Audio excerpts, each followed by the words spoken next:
et bienvenue dans ce nouveau numéro du MAC de l'économie où nous recevons chaque semaine un décideur qui fait l'actualité économique de Toulouse et de sa région. Alors j'ai le plaisir aujourd'hui de recevoir Daniel Benchimol. Bonjour. Bonjour. Bienvenue chez nous. Merci. Vous êtes le PDG d'Eurogiciel. Alors une société, vous me disiez en démarrant, qui n'est pas une SS2I, c'est-à-dire une société de services En accompagnement de projet. Voilà. Une SSAP.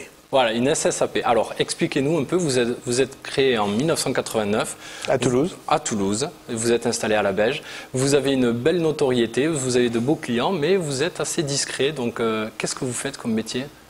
Notre métier, c'est d'accompagner les projets de nos clients, comme l'acronyme SSAP qui nous appartient d'ailleurs.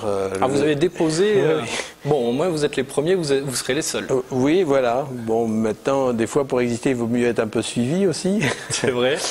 Voilà, alors en fait on accompagne nos projets au travers des métiers qu'on fait. Vous savez qu'on a trois sociétés qui ont trois métiers différents mais complémentaires avec un fil conducteur qui est l'accompagnement de projet. La première société s'appelle ETOP International et est un cabinet de management de projets, d'organisation des grands projets, que ce soit des projets industriels dans l'aéronautique, le spatial, le ferroviaire, ou parfois quelques grands projets restructurants ou structurants dans le domaine du tertiaire. Donc ça c'est affilié à l'ETOP International. La deuxième société métier s'appelle Equer et comme son nom l'indique un petit peu, s'intéresse à tous les métiers liés à la qualité. Il y en a un certain nombre, je pourrais détailler si vous le souhaitez. Et la troisième société métier encore, qui accompagne les projets, cette fois-ci un peu dans le cœur historique de notre activité, c'est l'activité logicielle, ingénierie logicielle et système. D'accord, voilà. Donc j'imagine il y a beaucoup d'informaticiens, d'ingénieurs informatiques chez vous. Dans la troisième partie, dans les deux premières sociétés, c'est du conseil. C'est du conseil. Ce ne sont pas des informaticiens, ils utilisent l'informatique comme tout un chacun, c'est-à-dire comme un outil. Voilà. Alors, pour nous donner un petit peu une idée de la taille d'Eurogiciel, c'est combien de collaborateurs et quel chiffre d'affaires à peu près ? Alors, à l'heure où on se parle, on est 800 collaborateurs, puisqu'on vient d'intégrer une petite société de conseil on va en parler, à Paris, dans le management de projet. Voilà, là où on se parle, c'est 800 collaborateurs, et on est sur un objectif de chiffre d'affaires en décalé, c'est-à-dire juin 2011, de 63 millions d'euros de chiffre d'affaires. Alors que vous étiez parti de 0 en 89 ? De 0. Et de 5 salariés. Et de 5 salariés, oui. Donc c'est un beau parcours. Alors vous venez de l'évoquer d'un mot, vous avez une actualité toute fraîche puisque ça vient de tomber. Vous venez de racheter je dirais pas un concurrent, mais une société, MGP Conseil. C'est dans l'accompagnement de projet toujours ? Oui, c'est une société qui a le même métier que notre filiale ETOP International, qui fait de l'accompagnement de projet et du management de projet, de grands projets. Alors aussi dans l'aéronautique, mais pas que dans l'aéronautique, dans le ferroviaire, dans l'énergie, voilà, des projets pétroliers, etc. Oui. Combien de salariés chez MGP ? Alors c'est un cabinet conseil de 60 salariés. 60 salariés, donc voilà. Ça vient encore grossir l'effectif. Voilà. Très bien. Alors on a parlé de vos clients, vous les accompagnez apparemment de près, mais qui sont-ils justement ? On a parlé de l'aéronautique, du spatial, du ferroviaire. Ce sont les grands, si on prend par secteur, les grands de l'aéronautique, donc les avionneurs, leurs équipementiers de rang 1 et les airlines, donc ça en fait... Donc les compagnies aériennes. Voilà, oui, les compagnies aériennes en français. Donc c'est la trilogie, effectivement, le constructeur, les grands équipementiers et les clients, donc les compagnies. Mais aussi dans le spatial, c'est à la fois les grands donneurs d'ordre, l'Agence spatiale européenne, le CNES, et puis les industriels du domaine du spatial, identiques dans le ferroviaire, et puis quelques grands clients dans le domaine du tertiaire, quelques clients historiques, voilà. Très bien. Alors, j'ai regardé un petit peu vos chiffres pour préparer cette émission. Et la crise, apparemment, n'a fait que ralentir votre croissance, mais vous a pas fait plonger dans le rouge l'an dernier, apparemment. Non. Mais elle a ralenti quand même la croissance, puisqu'on a fait 7% de croissance. Alors évidemment, par rapport au secteur, c'est plutôt bien. Vous en sortez bien, oui. Oui, c'est plutôt bien par rapport au secteur. Néanmoins, effectivement, ce qui fait, j'attends votre question suivante, c'est de dire comment se fait-il qu'on soit encore en croissance dans le domaine de crise? C'est pourquoi? C'est parce que vos clients de l'aéronautique ont bien résisté? Alors oui, voilà, on a une exposition faible au secteur de l'automobile qui a un peu largement souffert. Okay, oui. Et puis on a aussi des métiers de niche, c'est-à-dire qu'on n'est pas un généraliste. Les premiers qui ont souffert aussi dans notre secteur d'activité sont les grands généralistes. Voilà, donc la démarche, c'est d'être, et c'est la stratégie du groupe, hein, c'est d'être positionné sur des métiers à forte valeur ajoutée, avec une expertise ou technique ou métier, avec une gamme de produits qui peuvent être des produits qui créent de la valeur pour nos clients ou pour la supply chain. Ouais. Et ça permet de résister, d'avoir un niveau de résistance un peu plus fort aux crises. Et d'ailleurs, vous avez recruté l'an dernier à peu près 80 consultants, c'est ça? Oui, un peu plus. Oui, c'est à peu près 80-100 personnes. C'est plutôt rare en période de crise les sociétés qui recrutent. Oui. Donc c'est que vous avez confiance dans l'avenir? Oui, parce que notre métier pour nous est de trouver toujours des talents et donc la machine doit être toujours en veille de talents. Alors justement, il paraît que sur le marché de l'emploi, on commence de nouveau à avoir quelques petites difficultés à trouver de bons ingénieurs informatiques. Est-ce que vous ressentez de nouveau des tensions? Oui, parce que les professions de l'ingénieur ou les ingénieurs sont très attirés par faire soit du conseil en stratégie, soit de la finance, soit des salles de marché. Alors peut-être un peu moins maintenant dans les salles de marché, mais pour autant un peu moins attirés par l'industrie.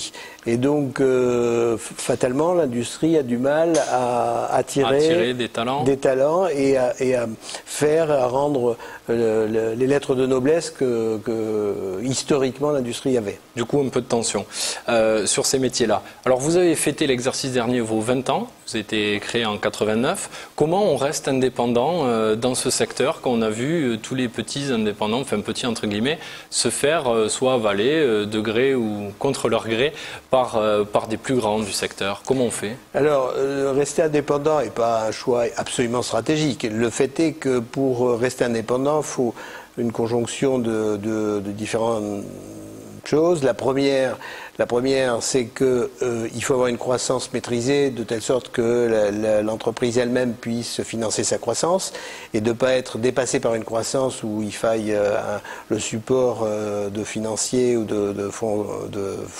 d'investissement. La deuxième, c'est que la stratégie de logiciel, comme je vous l'ai dit, du groupe est un métier, être dans des métiers de niche, même si les niches peuvent être importantes, mais des métiers de niche qui fait qu'on n'a pas besoin d'avoir 20 000 personnes en Inde et acheter des sociétés indiennes pour pouvoir répondre à la demande de nos clients. Et la troisième, le capital reste quand même ouvert au management et donc chaque année, les managers du comité de direction ont un plan d'action gratuite. Ah, très bien. Donc vous avez ouvert quand même un petit peu il est ouvert, effectivement, le capital. Voilà. Alors, l'avenir pour Eurogiciel, vous tournez vers l'international. Et quand on dit international, c'est d'abord l'Europe, puisque vous avez ouvert 2 filiales en Allemagne et en Angleterre. Qu'est-ce que vous comptez faire dans ces pays ? Alors, on a des métiers qui sont par définition globaux et pas uniquement français. Donc, de fait, il faut accompagner nos clients, déjà, la première démarche, nos clients dans les pays où ils sont. Hein. Donc, ils ont besoin ils ont besoin de vous à Toulouse, mais aussi dans leur site dans leur site allemand, anglais, espagnol, en l'occurrence, pour l'Europe. Et donc, notre démarche a été d'ouvrir une filiale en Allemagne et d'ouvrir une filiale en Angleterre.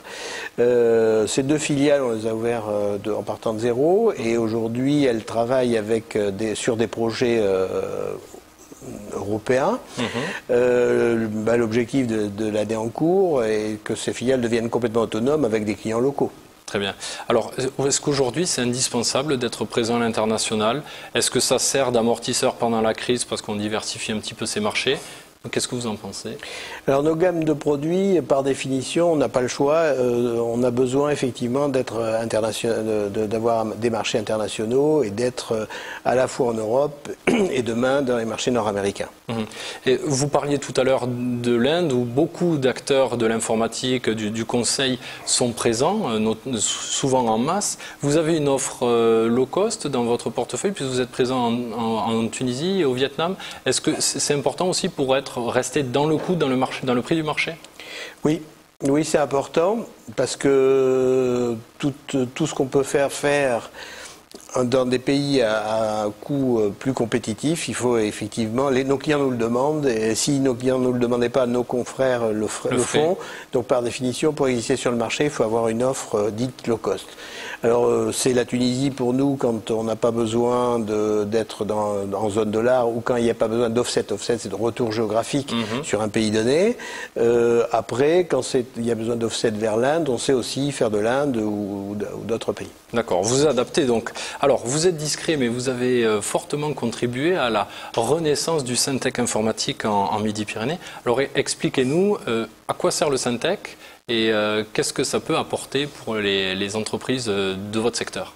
Voilà, alors je suis administrateur du Syntec, qui est le syndicat quasi unique des sociétés de services en général et de conseil en informatique. Le Syntec a différentes actions à la fois nationales et je trouvais qu'en région, il n'y avait pas une représentativité suffisante du Syntec parce que alors qu'il y a un écosystème dans le domaine favorable dans le domaine de nos métiers important. Donc on a recréé un bureau. Il existait, mais on l'a recréé avec une certaine dynamisation, de telle sorte que tout ce que fait notre syndicat professionnel puisse être vu, connu en région. Alors derrière ça, est-ce qu'il n'y a pas l'idée de donner un peu plus de visibilité à la filière TIC, qui, je sais, qui est une filière qui vous tient à cœur?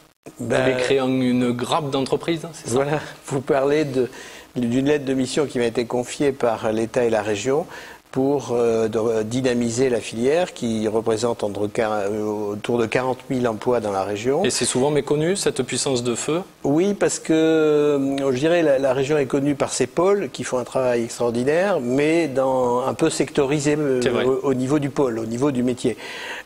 Comme chacun sait, les TIC sont dans tous les usages et modifient nos usages tous les jours. Et ce sont des technologies transverses.